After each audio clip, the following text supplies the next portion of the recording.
Donc, sans plus tarder, on va commencer avec la première entreprise de Québec. J'ai nommé Brilliant Matters, qui a été développée, dans le fond, suite au développement d'une technologie de production pour les semi-conducteurs organiques dans le laboratoire de professeur Mario Leclerc au département de chimie de l'Université Laval. La technologie vient régler une problématique de fiabilité de ce type de matériaux dans le marché de l'électronique imprimable.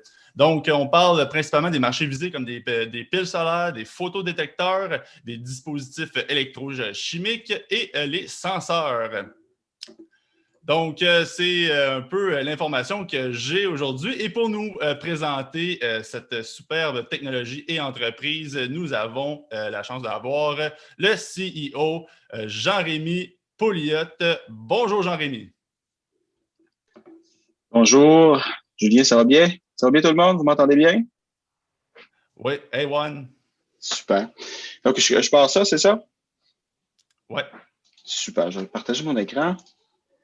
Donc, d'abord, merci Julien pour l'introduction. Vous voyez tous bien? Fonctionne? Oui? Numéro 1. Donc, merci Julien pour l'introduction, très apprécié. Merci aussi à l'ISEC de l'opportunité de présenter Brilliant Matters devant toutes vous aujourd'hui, ce matin. C'est très apprécié. Donc, je m'appelle Jean-Rémy Pouliot. Je suis président et fondateur de l'entreprise Brilliant Matters, dont on est spécialisé dans le développement et la fabrication de matériaux semi-conducteurs organiques pour l'industrie de l'électronique imprimable. Donc, le but de la présentation aujourd'hui, je vais vous présenter, bien sûr, l'entreprise, rapidement la technologie, mais j'aimerais m'attaquer aussi à qu'est-ce qu'un semi-conducteur organique. Donc, c'est un terme que peu de gens connaissent et comment ça s'intègre dans l'électronique imprimable de nos jours. Donc, le but est de susciter un peu de votre curiosité, voir s'il y a des possibilités de collaboration qui peuvent en résulter. Donc, on est très actif au niveau collaboratif en Europe et en Asie. On aimerait ça avoir un meilleur réseau au Québec. Donc, c'est un petit peu le but de ma présentation aujourd'hui.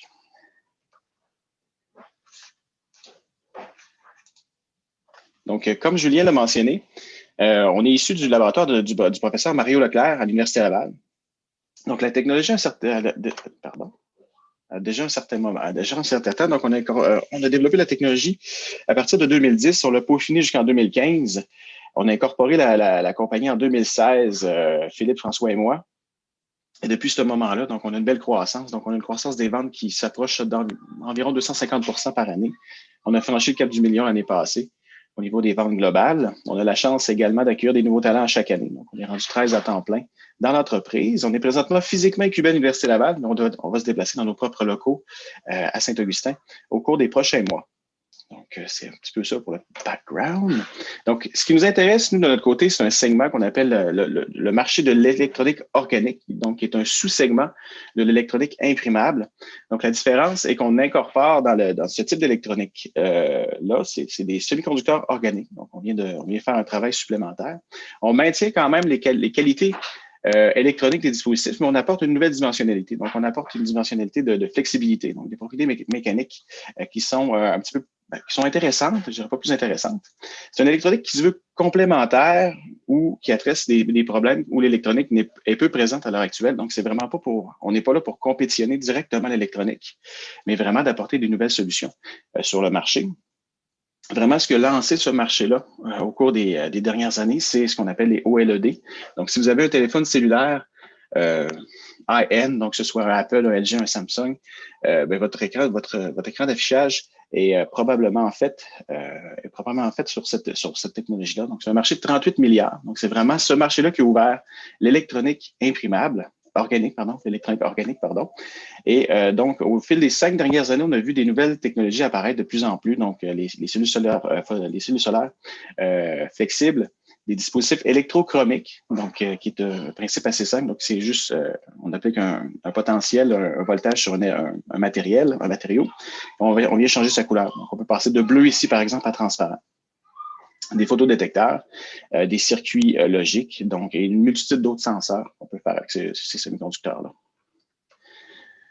Donc, qui dit nouvelle électronique, dit nouveaux matériaux. Donc, une des beautés de ce nouveau marché-là, c'est qu'on utilise des matériaux qui sont très stables, donc stables à l'air. On peut les formuler sous forme d'encre. Donc, l'idée derrière la chose, c'est bien sûr de formuler une encre qui est imprimable. C'est fait à partir de matières abondantes. Donc, généralement, c'est des composés, un peu comme la pharmaceutique, des composés qui sont issus de l'industrie du pétrole, qu'on vient modifier. À la fin, on a un matériau qui est complètement inerte, donc complètement bénin pour l'environnement. Donc, on apporte un certain côté green, jusqu'à un certain point, à ce marché de l'électronique. Vraiment, ce qui différencie ce type de matériau-là de tout autre semi-conducteur, c'est sa facilité de modification. Donc, on peut venir modifier un peu comme encore une fois, je vais faire un parallèle avec la pharmaceutique.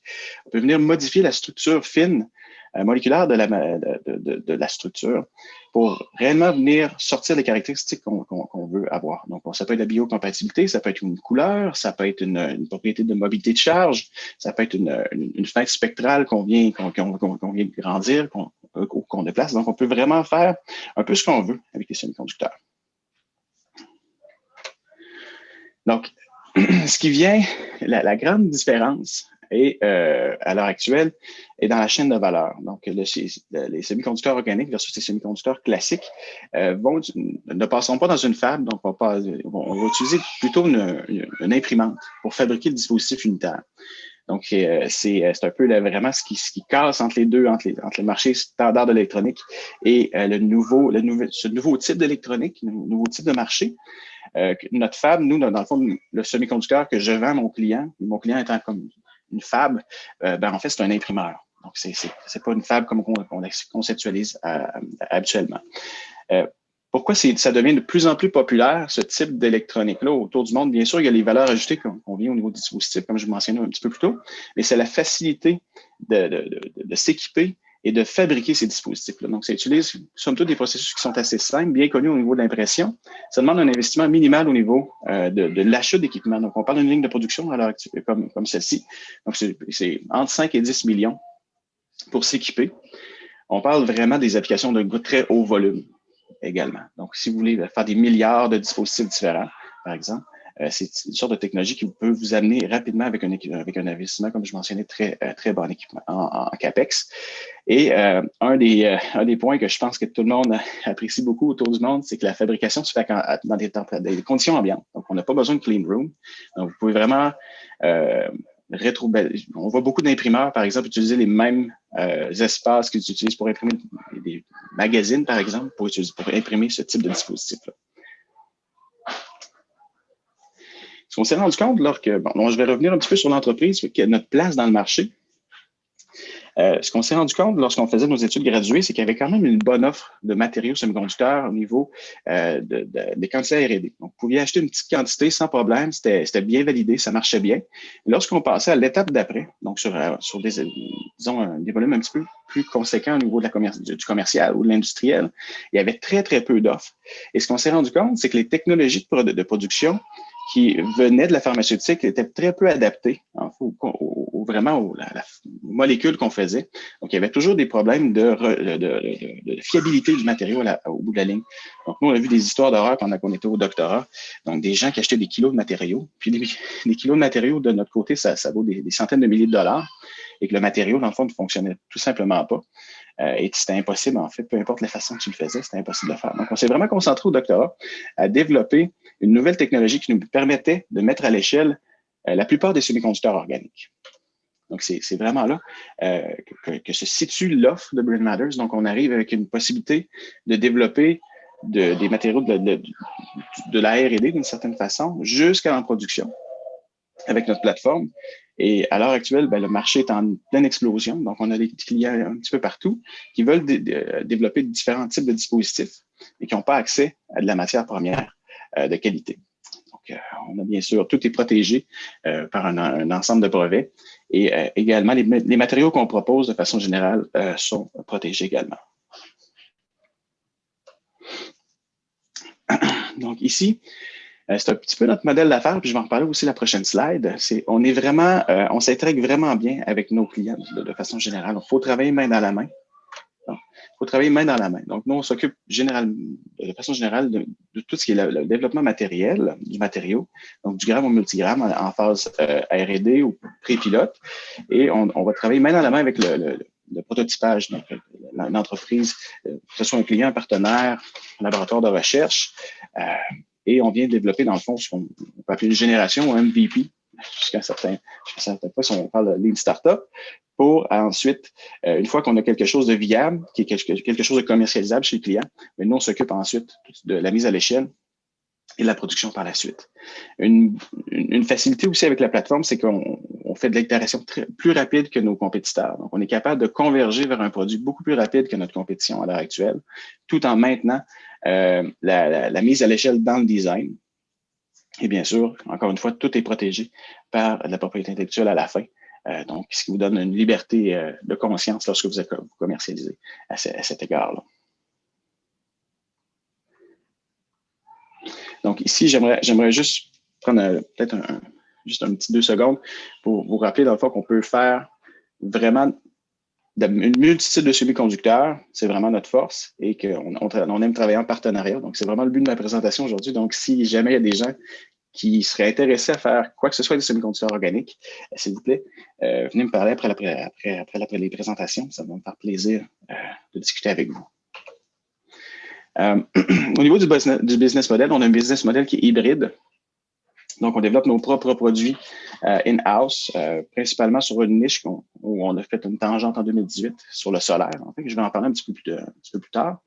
On fait également des contrats de type d'ingénierie. Si vous avez une idée très spécifique en tête, par exemple, que vous aimeriez développer ou valider avec nous, c'est le sort de contrat qu'on est capable de faire ensemble.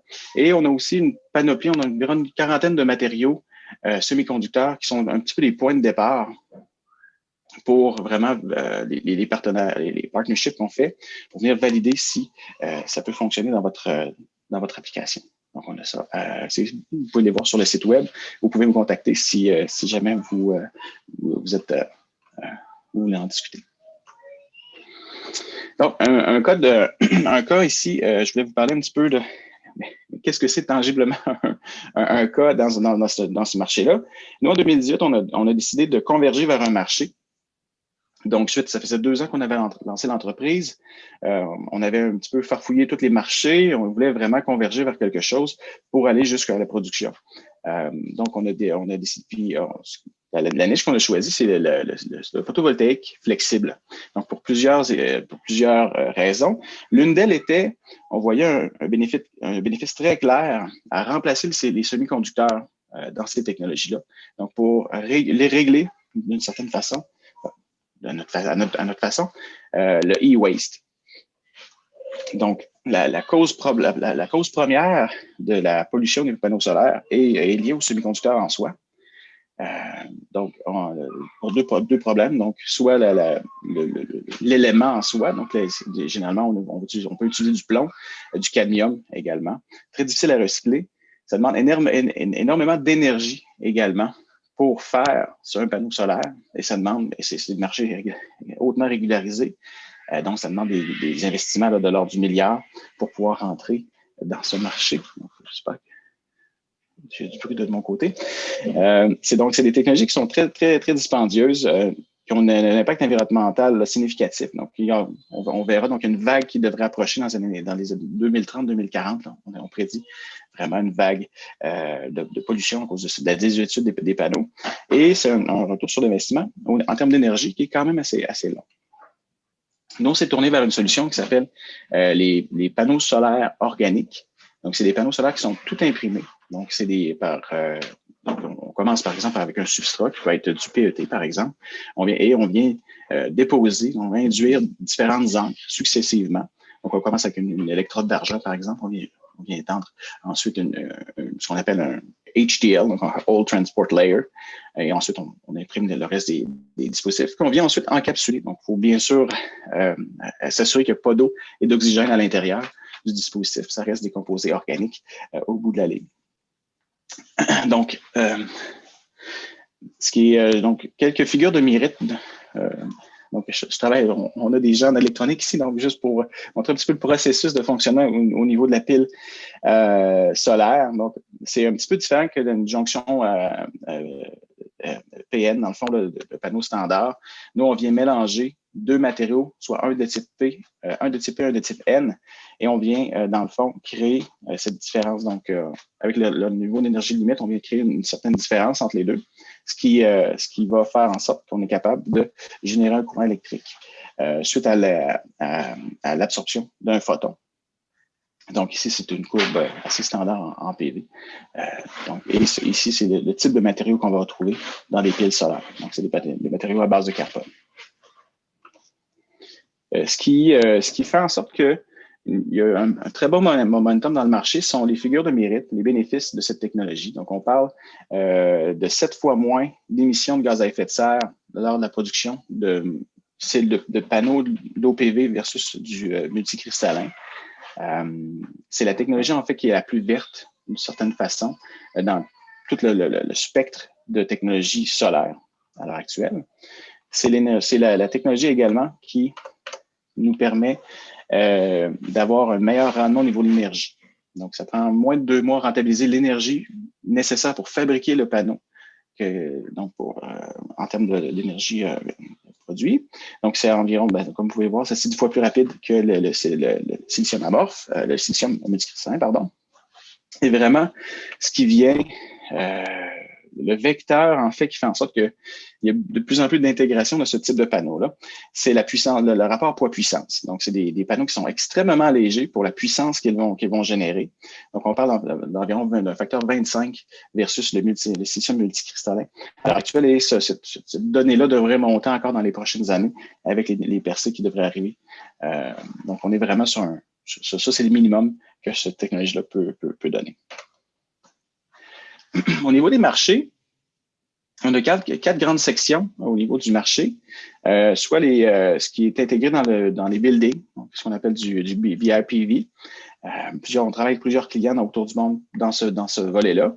On a également les serres. La beauté des serres, c'est qu'on est capable de rendre la serre autosuffisante en énergie, tout en laissant passer les rayons qui sont nécessaires pour maximiser la biomasse. Donc, on vient vraiment maximiser ces deux rendements-là. On travaille également avec plusieurs partenaires sur la génération d'énergie pour l'électronique connectée, donc l'Internet des choses. Et un des volets qui gagne en popularité au cours des dernières années, c'est au niveau du transport. Donc ici, où on voit un véhicule, une automobile, au final, c'est pas nécessairement l'automobile qui est visé par ce marché-là, mais plus les paquebots. Donc, tout ce qui est beaucoup de surface, où la surface ne sert pas à grand-chose, donc il n'est pas smart d'une certaine façon. Donc, on a certains projets aussi dans le collimateur avec ça. Au niveau du marché, donc, je pense que si vous avez jamais entendu parler du marché du solaire photovoltaïque organique, flexible, c'est un peu normal. C'est un marché qui est très niché.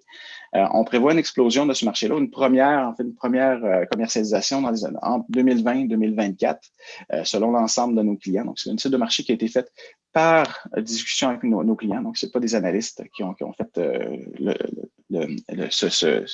cette analyse-là, c'est nous à l'interne. Et ce qui drive vraiment ce marché-là est la démocratisation d'une certaine façon de l'accès à l'énergie, comme je vous l'ai mentionné avec l'imprimante, et la volonté des gens d'avoir des solutions qui sont de plus en plus vertes et d'avoir des solutions qui sont de plus en plus près de nous, d'une certaine façon d'être off-grid. Donc, on a une belle... mes clients à l'heure actuelle ont une très belle phase de commercialisation. Bon, en termes de data, qu'est-ce que ça peut dire? Je peux malheureusement pas aller dans trop de niveaux de détails dû à la confidentialité à ce niveau, mais je voulais vous présenter un peu les figures de mérite des différents secteurs que je vous mentionnais. À l'heure actuelle, ce que nous avons, nous, à l'interne, pour tout le volet, sous ce qu'on appelle l'illumination 1SON, donc standard, illumination AMG 1.5. Au niveau du laboratoire, on a des performances qui vont varier entre 17 et 19 %, ce qui se traduit en module à des performances qui vont varier entre 7 à 10 % en module, donc qui est un petit peu moins que le silicium multicristallin standard. La beauté, là, on est capable également de designer des matériaux qui vont être semi-transparents, donc qui vont laisser passer 70 % de la lumière avec un pourcentage d'efficacité donc qui s'approche de 12 % en laboratoire, ce qui se traduit en module entre 4 et 5 %, dépendamment des clients. La beauté, c'est qu'on peut choisir les couleurs qui sont associées à ça, le niveau de transparence, la longévité, peut être joué aussi. Donc, on peut faire des dispositifs qui sont mono-usage, par exemple, mais on peut faire des dispositifs aussi qui sont stables 5 ans.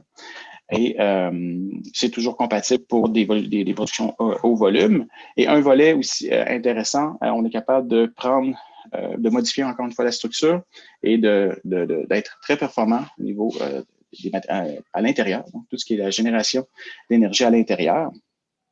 Et ça, ici, on a vraiment une différenciation avec le multicristallin.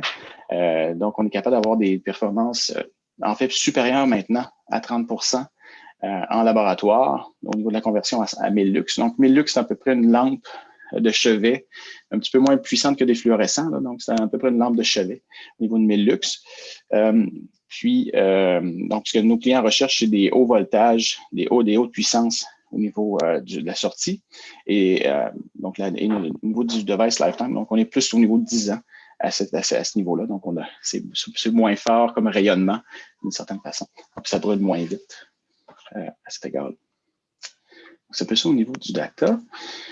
Donc, ici, je voulais juste revenir sur mon point de collaboration. Donc, le but ici de ma présentation, c'est vraiment d'apporter un peu de curiosité. Donc, faire, c'est quoi ces semi-conducteurs organiques-là? C'est la première fois que j'entends parler de ça. C'est intéressant, mais j'aimerais en savoir un peu plus. Donc, on est capable de faire un peu ce qu'on veut. Donc, ça reste des semi-conducteurs extrêmement flexibles au niveau de la conceptualisation. Donc, je vous invite, si j'ai pu piquer votre curiosité, à venir me parler par la suite pour qu'on puisse voir si on peut faire quelque chose ensemble. Donc, je vous remercie pour votre temps ce matin. Donc, très apprécié de vous avoir ici. Puis, au plaisir de discuter ensemble si j'ai pu vous convaincre que les semi-conducteurs sont intéressants. Merci beaucoup.